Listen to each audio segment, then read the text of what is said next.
Good afternoon, people. Welcome to another episode of Powerlifter to Bodybuilder. So I'm starting this video off with me in my little thong. So yeah, if you're following along a bodybuilding series, a bodybuilding prep series, be prepared to see a grown man in a little thong. So dropped into the 85s this week. Very happy with that. Felt like a long time coming. So 85 kilo, that is the lightest weight I've been since 2019.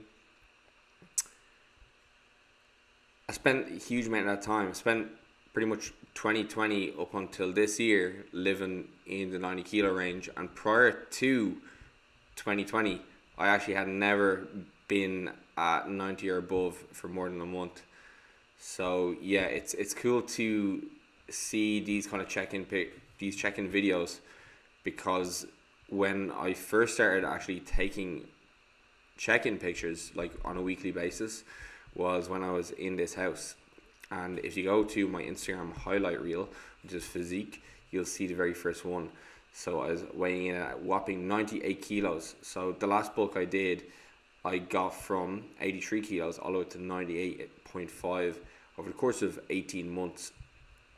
And prior to that, as I mentioned, I'd never been above 90 for very long. I'd always lived between like the 80 to maybe 88 range. And it's very, very cool now to see 85 kilos and how that is looking, because even that things that you cannot see in the video here is like this first thing in the morning. I have had a coffee, I've had some water at this stage, but I'm pretty much flat, no pump or anything like that. So when I am actually kind of pumped, and like even at night time after a meal, like the veins that I'm seeing popping up are insane. And even in certain lighting, like, you're starting to see the glutes kind of come in too, which is class. I'm really, really excited to see the changes over the next 5 kilos. I haven't been 80 since, maybe 2016, 2017. It's been a long time. And the last time I was 78, which is my predicted stage weight, it was 2015. And you can see here, even in this shot here, like my erectors, my glutes are starting to lean out. Like my back is pretty much almost fatless at the moment, which is insane. So yeah, really excited for the next few weeks of changes. And I'm excited to bring you along with me as you start to see me become more shredded. But if you meet me in person, you'll probably be like, Jesus Christ, what happened to you? And I do notice I'm starting to look way smaller in clothes. But look, that's just the nature of the game. The aim of the game is to look great on stage in a thong and not in clothes. So yeah, that's pretty much this posing session, and on to the update. How are we doing, people? In with a prep update. So you will have seen the physique. The physique is looking alright. I'm pretty happy with how things are at the moment. So this week we broke into the 85s, and for probably the last month, I'd say I've been frustrated. I wouldn't say frustrated, or frustrated could probably be a good word with the scales. So fat loss has been moving the way that we've wanted. Weight loss has not. However, we are aiming for a weight as well as a look. We do need to see that the weight is going down, because I'm at a kind of stage in my training career where I'm not really going to be getting a huge amount of fat loss while I'm building muscle. So we do want to see that weight going down. So I'll put the weights up on the screen, but over the last month my scale weight hasn't been predictable at all. So I've had some weeks where I've lost almost a kilo, some weeks where I've lost half a kilo, and then some weeks like last week where I lost 10 grams. So frustrating could be the word that we would use. However, it's important in these situations to essentially, if you do have a coach, just keep on following the plan until the coach tells you otherwise. So that is why I do have Brad there. So I'm not making any knee-jerk reactions, because you can see from those weigh-ins that, I didn't make any changes to my nutrition. But in it seems like every second week there was a significant drop in the scales. So 1 week half a kilo, 1 week 200 grams, 1 week half a kilo again, 1 week 10 grams. So it has been a bit weird. And you know, I've said to Brad a couple of times, you know, it's 12 weeks until the first show. The last thing I want to be is to be behind and not to be in shape. So like, you know, I'm willing to drop calories. I'm willing to do whatever it takes to get me peeled to be in stage condition. However, you know, obviously when you're working with a coach, they have the better foresight, they are more objective, so they can allow you to just be like, hey, just, you know, calm down a little bit. You know, there's kind of other extenuating circumstances that have kind of played into what maybe why my weight has been a little bit erratic. I have been, in the last 2 weeks, I've been to a wedding where I ate freely, I drank freely, and I definitely did not stay within my calorie range, but that was planned. Brad told me to do that, so I did it. It was my cousin's wedding. She's not going to get married again, I hope. So, you know, I wanted to enjoy it, and just the main thing was the following day, I got straight back on the plan. I was hanging out my arse, but got home, got my steps in, hit my calories, didn't go overboard, and then back into the gym to train on the Saturday. Then last week, so obviously we're moving over here to sunny Spain. So that process involves finding somebody to sublet our apartment, which was a bit of a bollock, because I was hoping to get some friends moved in. However, the person who moved in is just somebody we don't know, so obviously there is an element of stress there, because you're like, oh, can I trust this person? Will they actually send over the money to us?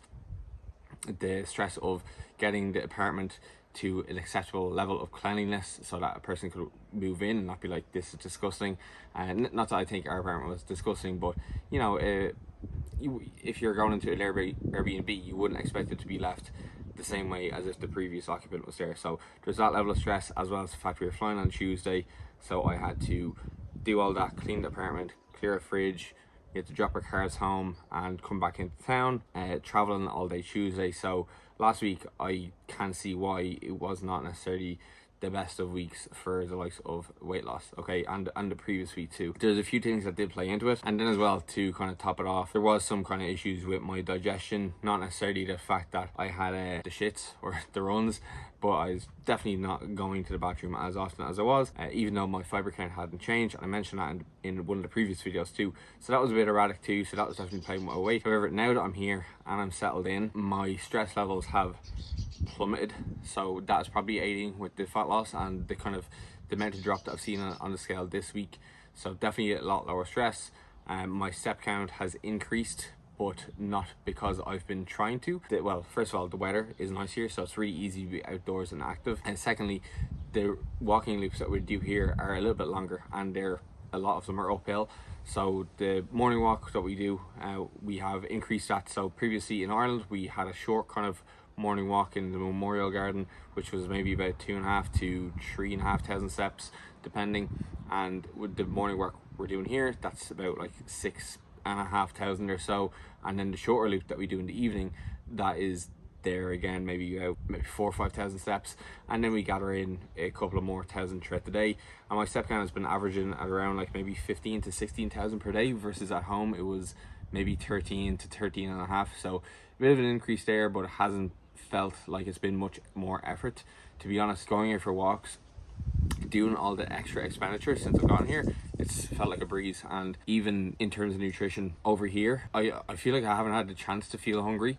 I haven't had any days over here yet where I've been kind of waiting around being kind of bored. I feel like my entire day has been kind of full, from waking up, getting my morning routine in, you know, drinking my coffee, doing my reading, doing my study, going for a walk, come back, breakfast, gym, back home, work, then eat, more work, and then walk and dinner, and then TV. So like, it's been pretty much kind of just go, but it's been really nice because I haven't had that kind of chance to kind of feel bored and feel hungry, because usually that is when those kind of thoughts pop up for a lot of people. It's when they're bored that they start to feel hungry. And you know, if you're in a dieting phase like I am, it's a really good idea to be able to keep yourself busy. And I suppose the evening time is probably when people struggle most with that.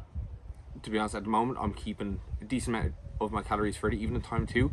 I'm having a very large breakfast and then I'm having a large enough dinner, and then in between I'm kind of keeping those meals a little lighter. In terms of my food choices, like I'm not going to do full day of eating today. I'll probably do that in a video soon, but my food hasn't changed a huge amount. I have actually made my breakfast a little bit bigger. So previously I was having just bacon medallions and eggs and my bowl of oats, whereas now I am having a bagel in there too, just because we are having a pretty big we're doing a large amount of activity in the early part of the day, so I'm getting a huge chunk of my steps in the early morning, as well as I'm training straight after breakfast. So I do want to ensure that I am sufficiently fueled for the training session ahead, and then later on throughout the day I'm not really too hungry. Like I never really experienced the heat not making you hungry, but it's obviously having some kind of effect on me.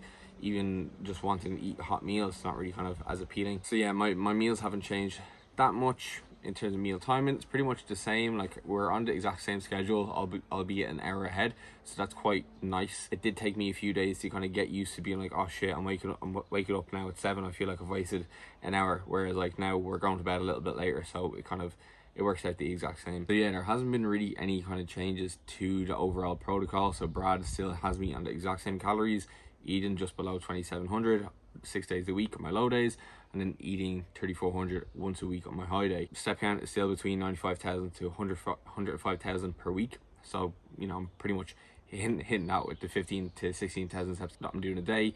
I'm doing 2 walks, one in the morning, as I mentioned, long. Evening time, it's a kind of shorter one, clocking up the rest of the steps throughout the day. Training schedule, that's going to be discussed in a video upcoming. The only thing that has really been kind of changing, as I mentioned, was obviously location. However, we started using yohimbine. So yohimbine essentially is a natural fat burner. It is legal in tested federations, and it does seem to help with aiding fat loss in a calorie deficit, especially around like kind of more kind of stubborn body fat regions. So particularly with the like glutes and hamstring area, which is kind of where I store a lot of my body fat. So as I mentioned in the previous video, I do have a more kind of gynoid storage fat pattern, so around the kind of hips, and that does seem to be where it seems to be most effective, just with the actual kind of receptors that it does act on. So essentially it helps to increase the amount of fat oxidation that occurs, so the amount of lipolysis. When you are a low intensity exercise, you may be utilizing fat for fuel. However, if you are in a calorie maintenance state, you are just simply replacing that nutrition through the dietary fat in your diet. Okay, so the fat burning zone, while it is kind of a thing, it's not really going to help you burn more body fat. Okay, you're just increasing the amount of fatty acids that are being released into the bloodstream, and then you're using them for energy, and that's essentially what's happening here. So you're getting an increased rate of lipolysis or fat breakdown or fat oxidation, whatever you want to call it. And then because I'm in a calorie deficit as well, and I'm pairing it with caffeine as well, so that does help again to increase that effect, I may be able to get a little bit further benefit from it, as well as it does have the actual activity on the fat receptors that are in the lower body, in the gynoid area. So yeah, that's the kind of main thing we've added in there. I have seen, and you probably may have picked up in some of the clips, that I do seem to be getting a little bit leaner in my lower body, and even in some pictures I took, which I may put on a screen. I'll put one on screen in the bathroom. In the lighting that we have in there is unbelievable downloading. I can kind of see some faint glute striations, which is pretty cool. I've never had that before, but that's kind of the condition that I need to be getting in. I need to be having like kind of shredded glutes, which is, yeah, it's not what girls want to see. It's not sexy, but that's what natural bodybuilding is. It's not a sexiness competition. It's a who can lose the most body fat and retain the most muscle and look fucking great doing it. So then another thing that's probably changed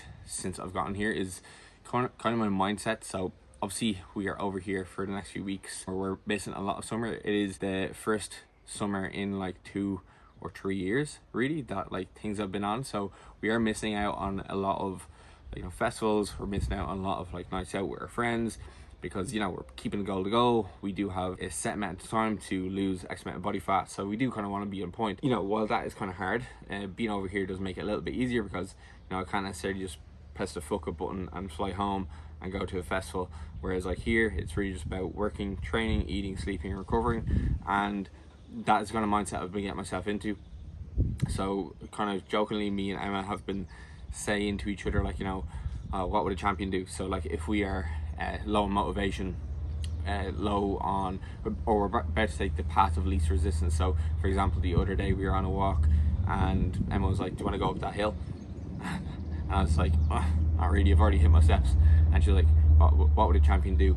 And I think it's a powerful kind of question to ask yourself, even if it is in jest. Like I've mentioned this on Instagram before, like, and you know, if you've read Atomic Habits by James Clear, you would have heard this before many times. It's about asking yourself, like, you know, the person that you want to become, like, what would they do in the situation? Okay, and that when you are kind of faced with that path of least resistance, or faced with that low spur of motivation, whatever you want to call it, like, that is a very easy question to ask yourself. Because like, even just like ask myself that in times when I do feel like I'm kind of slacking, those kind of make me want to kind of give it a little bit more. And I ask myself in that kind of in lots of situations, like, you know, what type of coach I want to be. So like, you know, if I'm slacking on study, what type of boyfriend I want to be, if I'm slacking on being a good boyfriend, you know. So it's a very important question to ask yourself, because yeah, just I ask my clients that the whole time when they seem like they're going through a patch of low motivation. Like, that's what I'll say to them, because along with more kind of specific things, of course. But that is the kind of thing that you need to really kind of think about. It's like, you know, if I reach my goal, like when I step on stage, what would I have done to get into the condition that I got in leading up to that point? And it's likely to be, I ticked all the boxes, I didn't slack on my goals, I showed up when I needed to show up. And they are essentially what you need to do when it does come to pursuing your own goal. So yeah, that's pretty much the extent of the update. So no real changes, in addition of a supplement. And I suppose one thing to note on the supplement even itself, that most people do not need to take that supplement. And first of all, it's pretty difficult to get in Ireland. Like, I can get it over here because you can actually acquire it over here through like iHerb. However, you can't really seem to get it at home. But most people don't need to do that. Most people just need to stick to their calories. Supplements are just supplementary. That it's in the name. Okay, they're going to give you maybe a 1% edge, and for the most part, like, if you are just trying to lose body fat for like a holiday or just for general health, taking something like that is not really needed. There are downsides to it, like it can increase anxiety episodes. Like, thankfully I have never really had issues with mental health, so I don't really have to worry about that too much. I haven't had any negative effects from it. I felt a little bit jittery, but that's about it. I think for the most part, like, if you look at, like, you know, the pyramid that like Eric Helms has, like, you know, muscle and strength pyramids, most people just need to live at the bottom rung. They need to live at adherence. They need to live at, you know, nailing energy balance. If you have energy balance ticked off, you have macros, micros, you know, nutrient timing, all this kind of stuff, all the intricacies nailed, then maybe something like Yohimbine might help. Okay, like, if you are just again, somebody who's just looking to lose a few pounds, like, the best thing that you could probably do is, you know, get really good at planning, get really good at meal prep, get really good at cooking, get really good at, like, you know, fitting in like foods that you enjoy into your diet, get really good at fitting in lots of fruit and veg into your diet, get good at having varied protein sources, varied carbohydrate sources, varied fat sources, get very good at, you know, incorporating flexibility into the weekends. Like, that is probably where the majority of most people's focuses should lie, and not on a supplement. And, like, you know, I'll be the first to tell you that, like, you know, most supplements are pretty much bullshit. There's very few that do have like efficacy. I'm literally doing it because I want that 1%. I've taken off every single other box, and, you know, if I can get an edge, and that edge gets me a higher placing in the competition I'm gonna do, if that gets me a place on the podium, that'd be amazing, you know. So that is the kind of thing that I'm willing to do, because that is essentially the kind of ultimate goal for myself. It is to give my best and give my all to this prep. So as of Monday, I'm going to be 12 weeks out from the first show. I'm really excited. Like, whatever comes in the next 12 weeks, like, I'm willing to fucking go hard at it, because look, if I don't do well in either the first show or the second show, like, you know, that's pretty much the prep over. I would love to get invited to Worlds in November and extend the season, because, you know, if I'm getting in shape, may as well.